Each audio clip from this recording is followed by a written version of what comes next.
Breaking today, an increasingly desperate Meghan Markle flies into the UK, if you believe them, which I never do these days, with the children, Archie and Lily in tow. But of course, she refused to turn up alongside her own husband at his major Invictus event, where once again, he looked like a broken man, giving an awkward interview to Alison Hammond of Woke ITV, who, in a true dereliction of journalistic duty, failed to ask him one question about the court case loss, one question about the destruction of Doreen Lawrence, thanks to him, one question about the security debacle, one question about whether he's going to meet the king. No, there was none of that.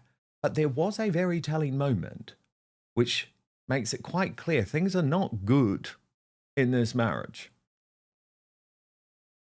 You must, honestly, your kids and Meghan must be so proud of you. Do they tell you every day? They don't tell me every day that they're proud of me. No, they don't, because they're not proud of you.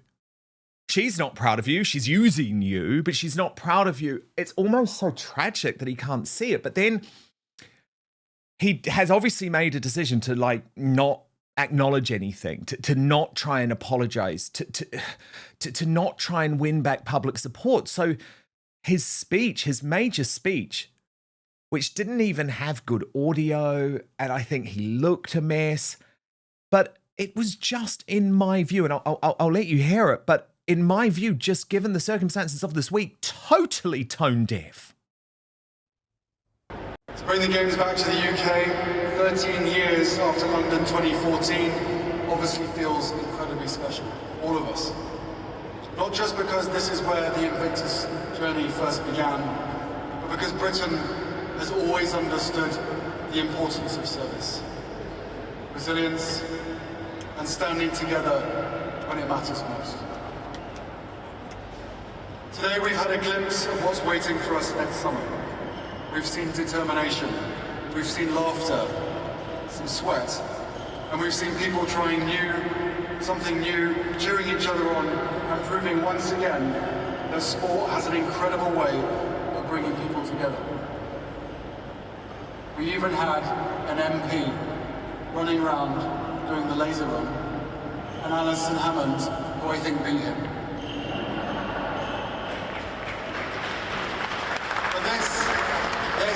This is just the warm-up. Okay, it got worse. I promise you it got worse. You might not believe me, it got worse because he knows that we're all talking about his alarming baldness, right? He knows. And so he thought, because this is what the old Harry would have done, I'll try and pretend to make a joke about it and everyone will laugh with me. Oh God, it went wrong. Look. What has struck me walking around the arena today is just how many faces I recognise from those different groups that were part of the original journey back in 2014. Some of us have lost more of our hair.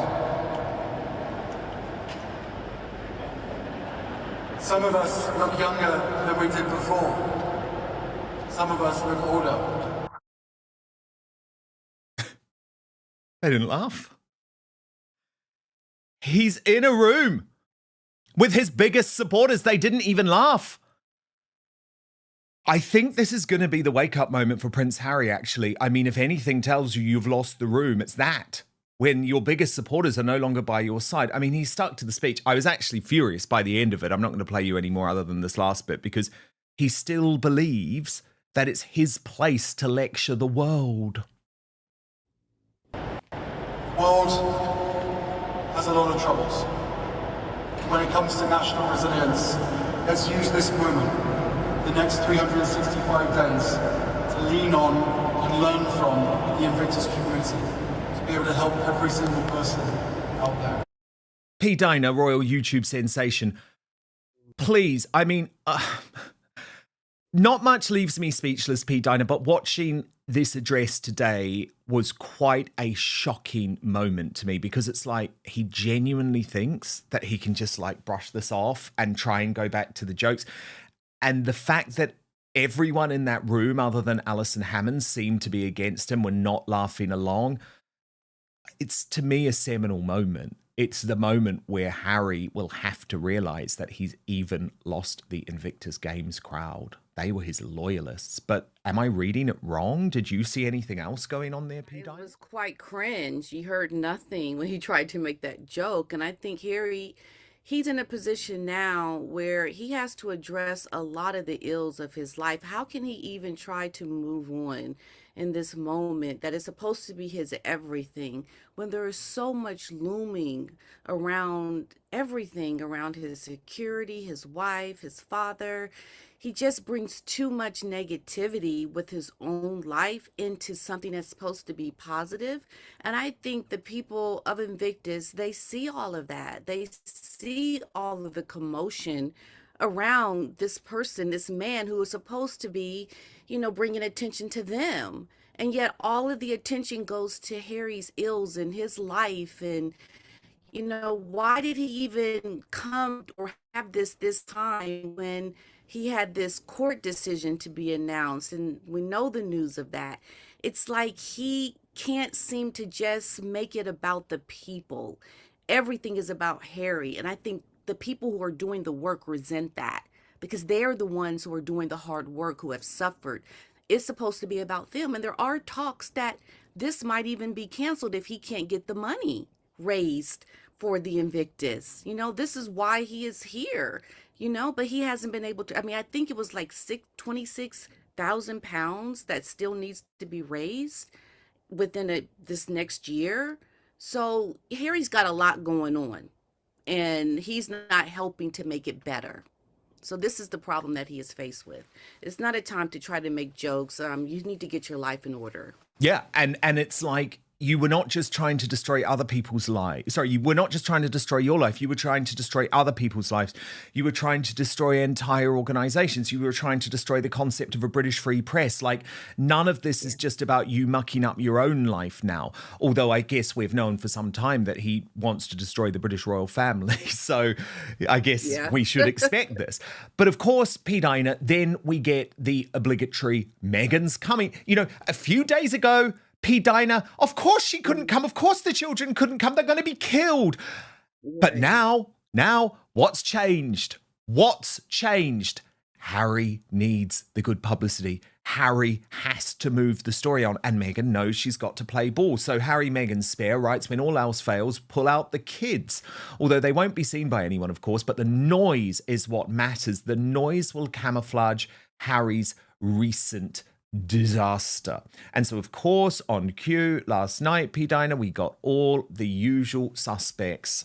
The Daily Telegraph.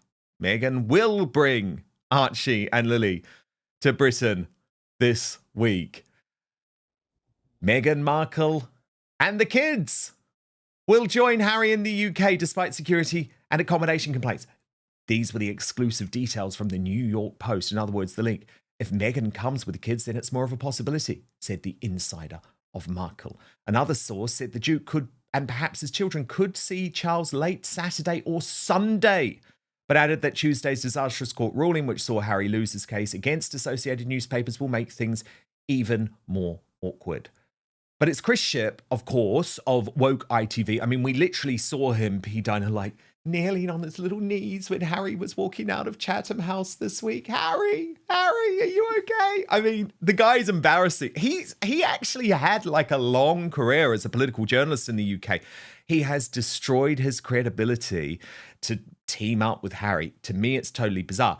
But what is interesting about his reporting, P. Dinah, is that we know it's coming directly from Harry, directly from Meghan. So that's why I take it very seriously in this case. And it still shocked me, P. Dinah, because he still managed to attack the king and attack the British royal family. So let me just take you through this. This was on the ITV News website, where he wrote that they will not attend these public engagements, or the kids and Meghan won't. But ITV News understands last-minute discussions have been taking place in the last few days over a meeting between Prince Harry and his father, King Charles. They are trying to find a mutually convenient time and location for the father and son to see each other.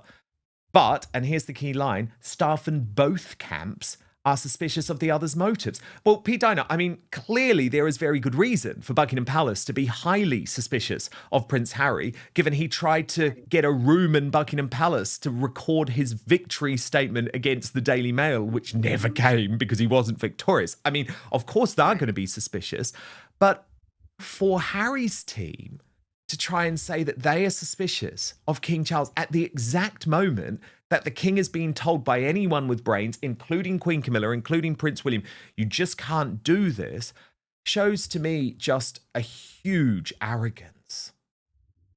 Arrogance and entitlement. He wants to try to shift the blame because he can't take responsibility for anything. So of course he has to counter it with, the palace doing something.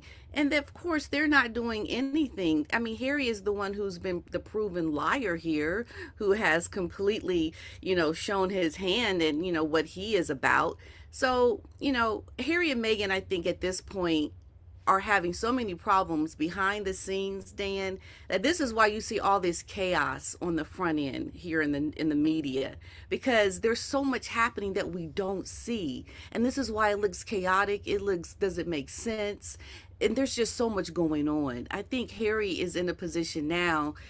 He has to. I know I always go back to this, but I don't understand why we can't see that the problem is Meghan and what she is doing to Harry. Of course, but I mean, he can't figure anything out. Anyone sane sees that, P. Diner. I guess the point of view from the royal family, though, from the king, is that, well, do you really want to see your grandchildren? Do you really want to do it? Because you're putting us at risk. Yeah. But unfortunately, he does. Now, I obviously think that's insane, but here's what Chris Shipper's reporting in terms of the logistics, P. Diner, of what may play out this weekend. So he writes, the latest arrangements centre on Harry travelling 90 minutes from Birmingham to meet the king at his Highgrove estate in Gloucestershire. Harry is trying to work out a way for his family to travel there too, as he is keen for his two children to see their grandfather. However, there is some briefing taking place on both sides about the willingness of the other side to meet or to find a time which works for the king and Harry. So basically what they're both trying to do is say, well, if it doesn't happen, it was our choice. So in other words, they're trying to save face. It gets worse, this piece of propaganda. I mean, this is propaganda Goebbels would have been proud of, if I'm completely honest. And if you think I'm exaggerating, just listen. If any such reunion were to take place, it would happen away from the cameras, and Meghan does not wish the children to be photographed. As the couple have sought to protect the identities of Archie and Lily. How can he write that? Pete Diner, how can he write that with a straight face, given the way that she is pimping out the children constantly on social media? I mean, this is crazy stuff. Mm-hmm.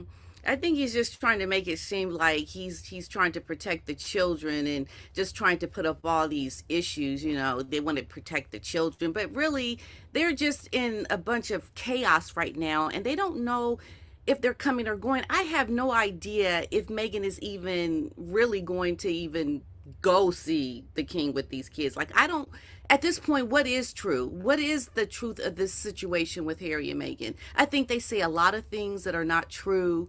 And the fact that we're not even going to see Meghan with the kids, what does that even mean? Like, are you even really here? I mean, that doesn't make sense to me. Why announce it? If no one's going to see the children, why even talk about all of this? What is the point? I don't understand that. Maybe you can tell me, Dan, because I don't understand that. I know, it's crazy. It is completely insane. I want to show you, P. Diner, some of the propaganda level coverage of this trip, because it really does feel like the British mainstream media, and thank God this is why people come to you, P. Diner, it's why people come to us, because the mainstream media are just totally on another planet. Like, they're still acting as if Harry is this beloved figure. And Nancy Sidley had a good point on this. She wrote, after Harry gets globally humiliated, he then goes to a hospital with a professional photographer to take photos of himself with sick children. That is truly disturbing behaviour. There is no way the king is going to insert himself into this situation. Harry and Meghan are far too desperate. Well, I hope she's right. Unfortunately, I think she might be wrong on this. But Lauren, the Insider, commenting on the mainstream media coverage, specifically in The Sun, wrote, the top story should be this. Prince Harry slipped a white pill into a trainee journalist's mouth during a 2011 shooting weekend. Not one mention of it in today's top breaking news. That story ran earlier and has now conveniently slipped down the ranks. Matt Wilkinson, the journalist, works closely with the palace. He's left with many stories whereby the strong lines have been softened, as we say in the industry. Big Cheese boss of the Sun, Victoria Newton, has a close working relationship with King Charles. So ask yourself, why would the Sun run a breaking story today with zero mention of the white pill allegation within this? Harry's still royal enough to be protected. The Sun is a tabloid that thrives on stories exactly like this one, and yet silence. That's not journalism. That's access and narrative management. And actually, P. Dinah, what I've been seeing a lot of is access and narrative management, because woke ITV unbelievably decided that the story of Prince Harry yesterday, because remember the day before, P. Dinah, it's just worth pointing out the context. The day before, he banned all cameras. Like, he just went to ground. He was effectively in hiding. He tried to blame it on the heat wave. So then he comes back. Clearly, they're like, you're going to have to go to this hospital this time and be photographed. And woke ITV decided that the story was not the drug allegation, was not the reputation in tatters after the court case. None of that. Not the fact that Doreen Lawrence, might be made bankrupt by this. None of that. The story was Prince Harry being mobbed by nurses. When I watched everything unfold, one thing immediately stood out to me. This wasn't just another royal appearance. It felt like a week where every headline surrounding Prince Harry seemed to follow him into an event that was supposed to celebrate wounded veterans and resilience. Instead of the focus staying entirely on Invictus, the conversation quickly shifted toward the growing controversies, recent legal setbacks, and ongoing speculation about his relationship with the royal family. The biggest question for me wasn't what Harry said on stage. It was whether he could separate his personal headlines from the cause he spent years championing. What do you think? Has the focus around Prince Harry become too dominated by controversy? Let me know in the comments. He found himself mobbed by nurses today as he visited Birmingham Children's Hospital to celebrate 20 years of the Well Child charity. The Duke thanked staff for their work, which supports seriously ill children and their families moving from hospital to their homes. As for a reunion between Harry and his father, it's still not been nailed down. And as our royal editor Chris Shipp reports, Meghan might even come to the UK after all. Now, Chris Shipp's report was then a lie. I'm going to reveal why it was a lie, okay? But I just want to show you the report. What I want you to look closely for, P. Dinah, is the moment when Chris Shipp makes it look as if the whole group of nurses were cheering for Prince Harry, okay? That's what he claims is going on. Watch. Given the week he's had, Prince Harry looked surprisingly relaxed and at ease this morning. Perhaps it was the reception he was given from the nursing staff at Birmingham Children's Hospital. Perhaps it was because he was back with a charity he's worked with for 20 years. We've met before. We certainly have. Thank you again for coming in and sharing your stories. But it means so much to me now being patron for Well Child for 19 years. That means so much to me to know that the difference this charity is making to every single one of you. What is still up in the air today, however, is whether Harry will see the King, who's thought to be at his Highgrove estate this weekend, 90 minutes from here. Harry really wants King Charles to see his other grandchildren, Archie and Lilibet. Okay, P. Dinah, you're not going to believe this. You hear that cheer there, right? Do you know what they left out? They left out, because I went back and I looked at the full footage, P. Dinah. Prince Harry went to ask the nurses, is this the best ward in the hospital? So as in, are you working in the best ward in the hospital? That's when they all clapped and cheered to basically say, yes, we are. Do you see what I mean? They were not clapping and cheering for him. They were clapping and cheering for the fact that they worked in the best ward of the hospital. That is such dishonest propaganda. Absolutely. That's what Harry does, because he can't rely on his own true goodwill or his work, because there's so much hanging over this man. Like, why is he even there visiting with these children? He was actually supposed to be somewhere else, right? But then he shows up here somewhere else for Invictus. And then he shows up here trying to use these children and being in this enclosed environment where he can't even be questioned about, that what happened with the news, with, I'm sorry, with the story around his case. So Harry has to be in these environments because he can't deal with anyone confronting him. He has to make it look like he is being well received because his ego needs that. He needs to be stroked like everything is good, and he has to manipulate the surroundings because he can't handle the truth. He can't handle what the real situation is. As a matter of fact, he has to avoid it altogether and put himself somewhere where he really is just there to use people and to make himself look like he's, goodwill ambassador doing all this good work. I could tell P. Diner that Harry was not coping, but everything was about trying to be like over the top, like I'm over the top happy. Like, look at this. Harry was meant to attend this event tomorrow with Meghan by his side, but her involvement was pulled when they were told they wouldn't get any state-funded security. Meghan, however, might still be in the UK with the children, but even at this late stage, neither Harry nor his father, King Charles, have found a time and a date to meet one another. They are leaving it very late. To most other families, that kind of chaos might seem absurd, but diaries are diaries, and the King's one is filled up many weeks in advance, just like it was for the visit to London Zoo today to check on the health of their residents in the heat. At least the animals had somewhere to stay in London, however. Harry was told earlier this week there was no room for him at Buckingham Palace because he hadn't let them know in time. Just like the family reunion, it seems, they're very good at leaving things late. Today it was business as usual for working royals. You can hear through the back of the thing. The King and Queen were at London Zoo checking the health of a Humboldt penguin called Lannister. Hello, Noah. Nice to see you, Noah. While the Prince of Wales was out in the heat in Hastings. You love the Lego movie? Do. You know who's obsessed with Lego? My son, Archie. In Birmingham, there was a chance to chat Lego with Alec Hill, who's 12. Is this the best ward in the hospital? And to bring his visit back on track after adverse headlines. Phil Mackey, BBC News, Birmingham. Do you see what I mean, P. Diner? You compare him to the King, you compare him to Prince William. It's very obvious to me this is all a performance this week. He is dying inside because he's humiliated. They're trying to work it so that the PR, like what he said about Meghan not coming because of the security, they're saying that as a dig, like they're just using this to manipulate everything that they're doing to make it seem like, well, we didn't get what we wanted, so she's not going to be here now. And it's like they're trying to manipulate these stories to look like, they're doing what they're supposed to be doing.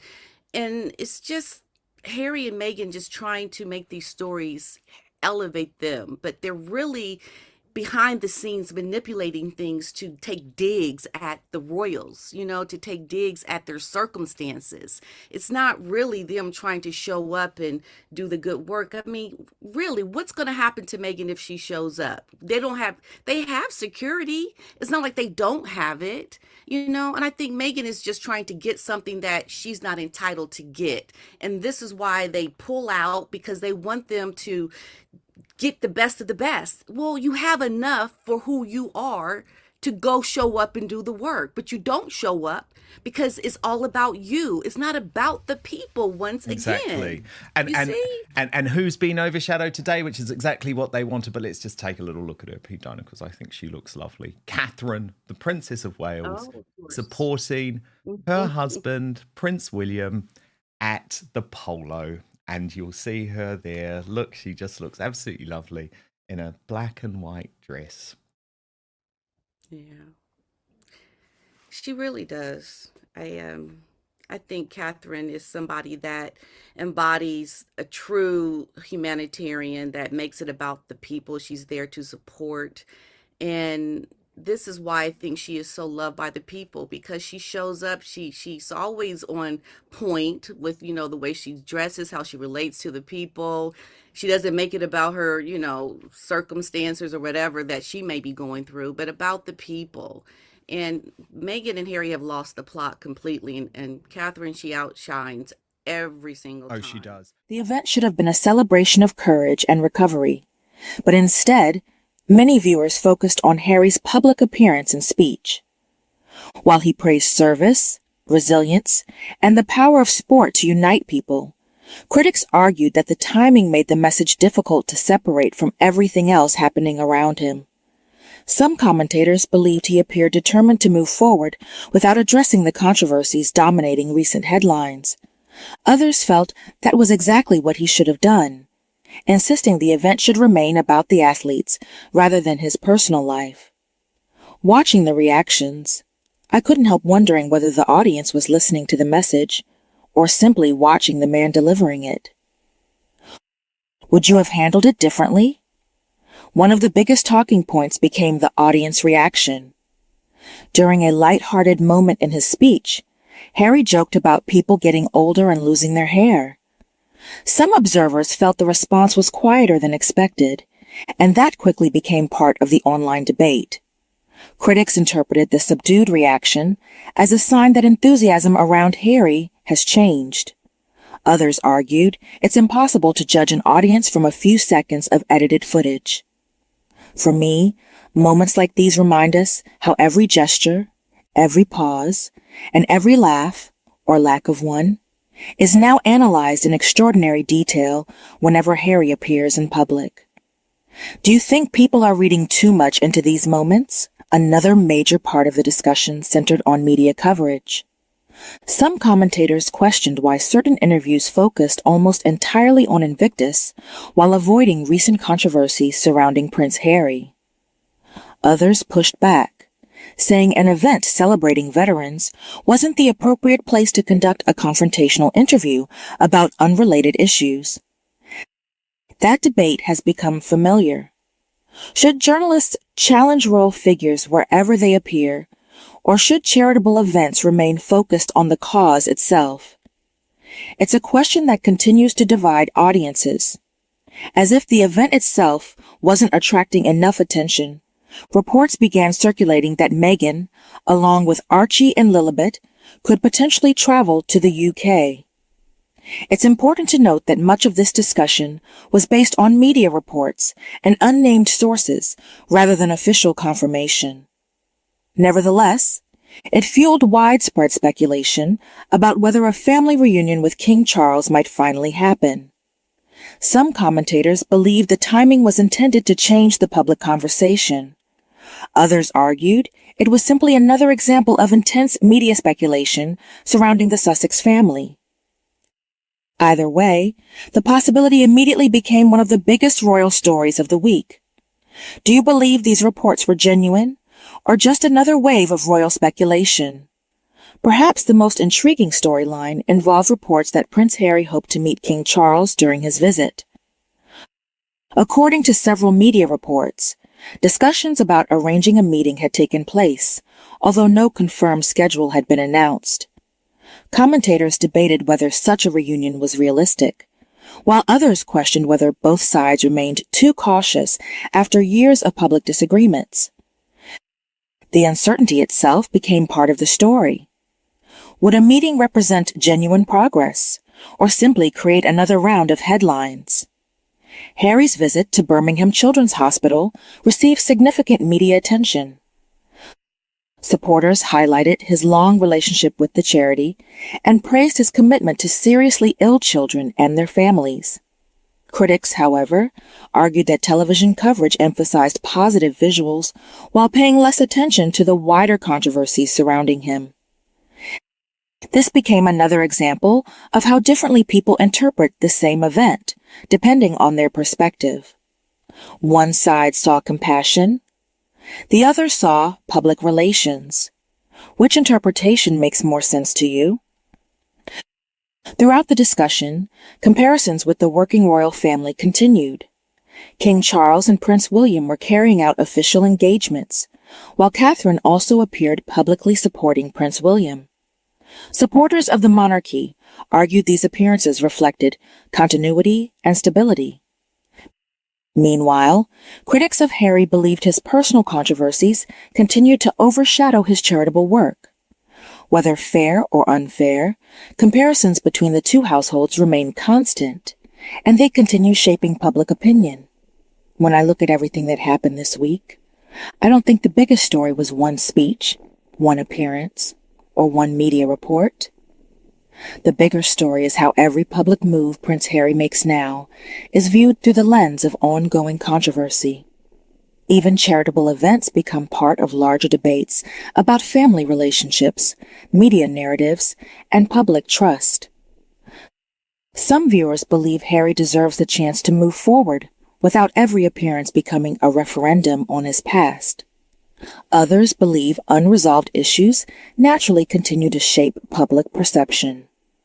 Whatever your opinion, one thing is certain. Every royal appearance now generates far more discussion than the event itself. Now I want to hear from you. Do you think Prince Harry can eventually shift the conversation back toward his charitable work? Or have the surrounding controversies become too large to ignore? Share your thoughts below. And if you enjoyed this discussion, don't forget to like, subscribe, and turn on notifications so you never miss the next royal update.